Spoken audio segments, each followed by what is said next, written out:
맨 처음에 저희가 했을 때는 이걸 하나의 장으로 이야기하면 한 장밖에 안 했고, 그 다음에 했을 때는 2장 했는데 남은 게 3장이거든요. 그러니까 그래서 다 할 수 있지 않을까 생각이 드네요. 신산업혁명이 이루어지면서 맨 앞에 보면은 자본이 유동화되고, 그러면 신산업혁명이 전 세계적으로 퍼지면서 새로운 집단이 등장했다기보다는 오히려 친숙한 집단이 약화되는 어떤 현상이 벌어졌다.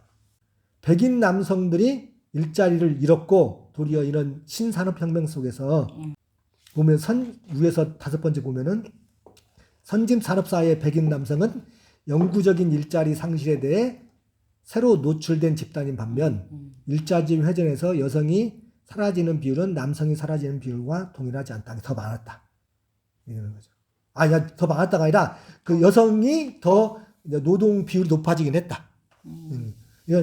신산업혁명이 일어나면서 백인 남성들이 일자리를 많이 잃은 반면에 여성들의 일자리가 확보되는 비율이 어느 정도 높아지고 있다.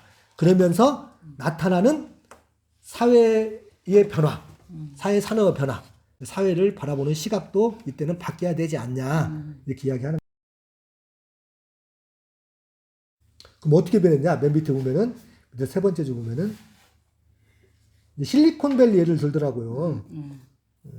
여성 다수의 삶의 구조가 변화되는데 맨 밑에 줄 연속적인 이성의 일부이처 현상이 벌어지고, 이게 찾아보니까 그거던데요. 한 부부가 계속 산다는 게 아니라 이혼하면서 또 일부이처를 만나고 계속 일부이처제를 만나는 거예요. 근데 이혼이 계속하면서 새로운 사람 만나고 새로운 사람 만나는 것이 자유롭게 된 사회라는 거죠.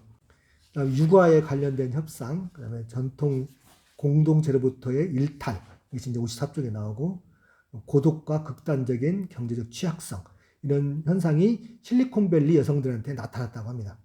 근데 이러면서 가사경제가 나타났다고 하는데, 리처드 고든이 가사경제가 나타났다는 건 노동이 여성화됐다는 겁니다. 이 노동이 여성화됐다는 것이 여성들이 노동에 많이 참여했다는 게 아니라, 예를 들면 노동이 예전에 정규직이나 이런 게 아니라 예전에 뭐 서비스업이 많이 된다든가, 아니면 여기서는 탈숙련화라고 하는데, 숙련이 오래된 노동이 아니고 기계가 있으면 기계의 보조적인 역할을 한다든가, 이것이 노동이 여성화했다고 표현하는 것 같더라고요, 보니까요. 근데 그 노동이 이제 무슨 문제가 생기냐면, 숙련화되면 자르기가 쉽지 않잖아요. 근데 숙련화 안 됐으니까 자르기도 쉽고, 일종의 서비스 형태로만 여겨지게 되는 이런 형태가 됐다는 것이 여성의 노동화 같아요. 이것이 이제 가사경제라고 하는 거고, 전체적인 어떤 이런 변화된 어떤 경제 형태를 가사경제.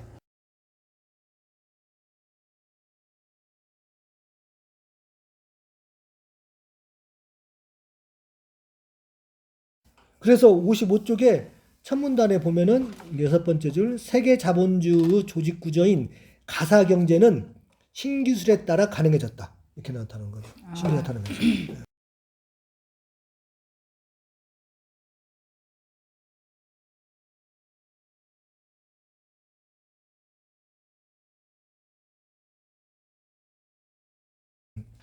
근데 그러면서 이제 55쪽 보면 밑에 6번째 줄, 그래서 빈곤의 여성화가 나타나기 시작했다. 이거죠. 빈곤의 여성을 보면 똑같은 빈곤의 형태가 나타나더라도, 빈부격차 형태가 여성에게 더 크게 나타난다는 거죠. 다른 사람보다.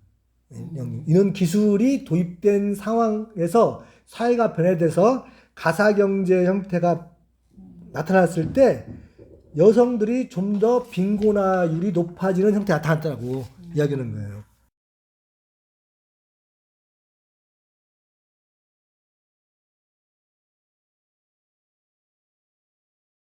56쪽에 보면은 이제 6번째 줄, 예를 들어 여기 이제 급여가 거의 없는 가사 서비스에서 탈출하는 데 성공한 뒤, 근데 사무보조와 같은 일자리에 대량으로 투입된 미국인 여성은 특수한 압력을 체감하며, 이 압력은 고용이 이루어져도 사라지지 않는 흑인 빈곤을 이해하는 데 많은 시사점을 던진다.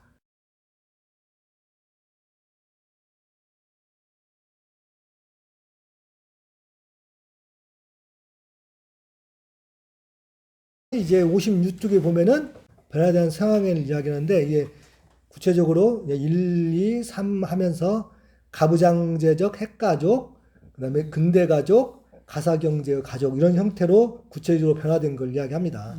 그것이 57쪽까지. 57쪽 중간에 보면은 이는 신기술로 인한 전 세계의 구조적 실업이 가사경제라는 그림의 일부로 편입되는 맥락이라고 할 수 있다.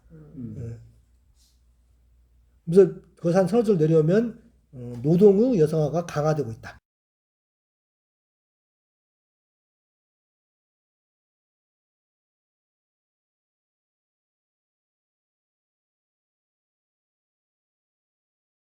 이제 58쪽에 보면 하나하나 이제 예를 듭니다.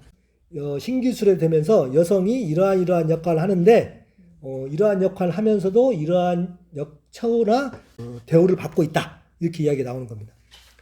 이야기 하나만 하면은 58쪽의 중간에 보면 신기술은 기하 및 세계의 자급 식량 생산에도 깊은 영향을 미치고 있고 그래서 신기술에 의해서 농업 생산량이 새로운 방법으로 하고 있는데 이렇기 때문에 이제 여성들이 여기 노동에 참가해서 생산률을 높이는 것이 굉장히 높아졌다는 거죠. 자급 식량 작업의 50% 이상을 생산하고 있대요.